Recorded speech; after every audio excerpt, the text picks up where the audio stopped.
Good morning, Ian Crouch with your 8:30 Hunter News update.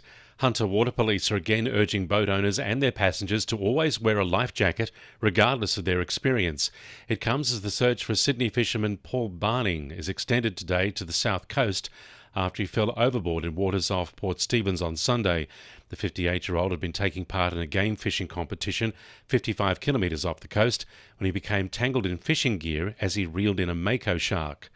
Marine Area Command Inspector Joe McNulty says the respected fisherman wasn't wearing a life jacket. Tragically, that might have assisted in his recovery if he'd had a life jacket on. So it's just a safety message to all mariners out there. The complacency sets in.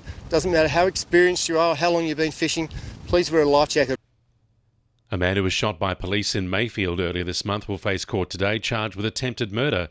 The 46-year-old allegedly assaulted police with a shovel when they were called to a unit block on Hanbury Street on February 15. When a taser was unsuccessful in stopping the man from advancing toward officers, he was shot by police. The man faced a bedside hearing in the John Hunter Hospital yesterday, where he was refused bail on a raft of charges, including attempted murder and assaulting police. An independent review is being undertaken as the investigation continues. Hunter MP Dan Repicoli says he's pleased the Fair Work Commission's ruled in favour of same work, same pay laws after they were introduced late last year. The Commission has ruled BHP must pay 230 workers at the Mount Arthur coal mine about $1,000 more each week, the same as locum staff.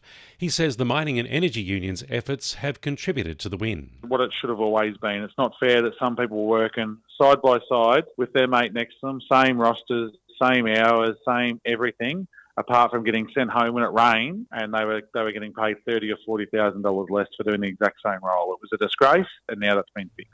Federal Infrastructure Minister Catherine King is in the Hunter today for a couple of funding announcements. She'll join Shortland MP Pat Conroy at Pelican for a $16 million funding pledge for active projects across New South Wales, including $1.5 million for Lake Macquarie Council. Catherine King will then travel to Thornton to announce $28 million for critical roads across the state, including $3.7 million for Maitland Council for a major road project.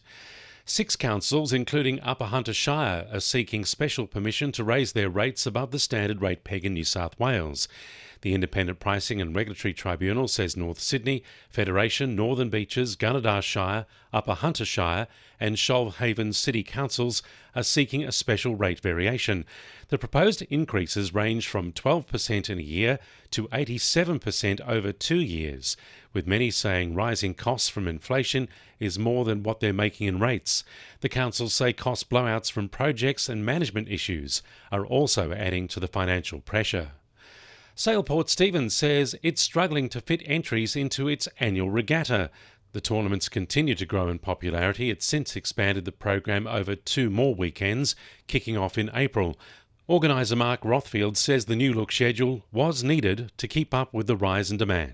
Where they're going to see the growth this year is in the performance series. By adding those 2 new events, we'd probably bring another 20 or 30 yachts to the region. So last year, there was 215 boats all up over the 3 weeks. This year, there'll be more like 240, 250.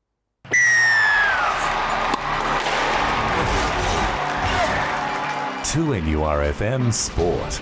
Jets Academy star Amos Okumu says A-League football is the goal when he finishes his stint with the youth teams. The 19-year-old starred for the under-20 side in their 6-2 rout of UNSW, coming close to scoring from a rebound off the post before finding the back of the net from the penalty spot.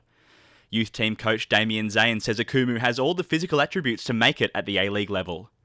The Falcons roster for the 2025 NBL 1 East season is starting to take shape, with Matur Malawatch returning to the side. The 25-year-old sat out for the 2024 season after contract negotiations with former GM Matt Neeson broke down. Malawatch will be joined by American import Leo O'Boyle, who is back for a second season, as well as new recruit EJ Stevens. The NBL 1 East season begins on the 29th of March. And Newcastle's Tash Pryor and Emily Van Egmond made appearances for the Matildas as substitutes in their 2-1 loss to the USA in the She Believes Cup. That's sport, I'm Will McGrath. And the winning numbers in Monday Lotto are 1, 2, 12, 16, 17 and 26, and the supplementaries are 4 and 11. And now you're up to date with the latest 2NURFM Hunter News.